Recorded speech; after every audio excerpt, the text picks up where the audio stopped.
కేఆర్ఎంబీకి ప్రాజెక్టులు అప్పగించడం ఏంటంటూ కేసీఆర్ కాంగ్రెస్ పార్టీపై దూకుడు పెంచగా, మరోవైపు వైవి సుబ్బారెడ్డి హైదరాబాద్ పై చేసిన వ్యాఖ్యలు దుమారం రేపుతున్నాయి. ఎన్నికలకు ముందే ఇలాంటి చర్చలు తెరమీదికి రావడం ఇటు బీఆర్ఎస్ అటు వైసీపీల వ్యూహమా అన్న సందేహం కలుగుతోంది. ఇంతకీ కేసీఆర్ వైవి వ్యాఖ్యల్లో మర్మమేంటి? ఇదంతా రేవంత్ రెడ్డిని ఇరికించేందుకు చేస్తున్న ప్రయత్నమా?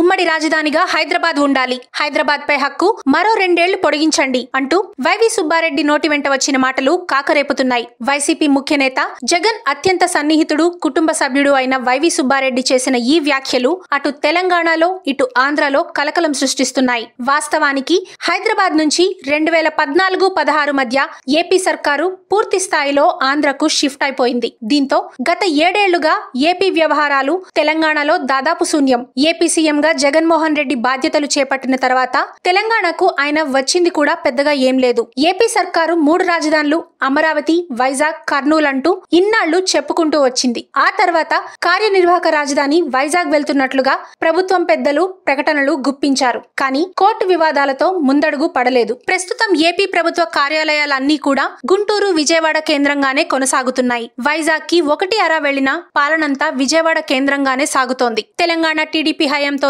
తట్టాబుట్టా సర్దేసుకున్న ఏపీ సర్కారు ఇప్పుడు కొత్తగా ఈ వాయిస్ వినిపించడం వెనుక ఏముందన్న భావన వ్యక్తమవుతోంది. ఏపీ సర్కార్ పూర్తిగా అటు అమరావతి ఇటు వైజాగ్ నడుమ తిరుగుతుందనుకుంటున్న సమయంలో కావాలనే గ్రేటర్ హైదరాబాద్ వైపు వైసీపీ నాయకులు తొంగి చూడటం వెనుక రాజకీయముందా అన్న చర్చ సాగుతోంది. వాస్తవానికి సీఎం జగన్మోహన్ రెడ్డి హైదరాబాద్ వచ్చే అవకాశం ఉందా అంటే లేనేలేదు. అధికారులు ఉండే అవకాశమూ లేదు. 2 రాష్ట్రాలు ఎవరి దారిలో వారు సాగుతున్నారు, ఎవరి పని వాళ్లు చేసుకుంటున్నారు. ఇలాంటి తరుణంలో వైవి సుబ్బారెడ్డి మరో 2 ఏళ్లు హైదరాబాద్ ను ఉమ్మడి రాజధానిగా ఉంచాలని కోరడం వెనుక అసలు ఉద్దేశం ఏంటా అన్నది తేలాల్సి ఉంది. ఎన్నికలు మరో 2 నెలల్లో ఉన్న సమయంలో వైవి చేసిన ఈ వ్యాఖ్యలు రాజకీయ ప్రాధాన్యత సంతరించుకున్నాయి. రాజధాని లేని రాష్ట్రంగా ఉన్న ఆంధ్రప్రదేశ్ కు హైదరాబాద్ ఇప్పుడు ఆదరువుగా ఉంది. ఏపీలో పరిశ్రమలు, అవకాశాలు లేకపోవడంతో రాష్ట్ర విభజనకు పూర్వమే రాయలసీమ, కోస్తా ప్రజలు హైదరాబాద్ లోనే స్థిర నివాసం ఏర్పాటు చేసుకున్నారు. గత 10 ఏళ్లుగా 2 ప్రాంతాల మధ్య వివాదాలు, విభేదాలు ఒక్కొక్కటిగా పరిష్కారం అవుతున్నాయి. ఇంతలో కేఆర్ఎంబీకి తెలంగాణ ప్రాజెక్టులు ఎలా అప్పగిస్తారంటూ రేవంత్ సర్కార్ పై నల్గొండ వేదికగా కేసీఆర్ దూకుడు ప్రదర్శించారు.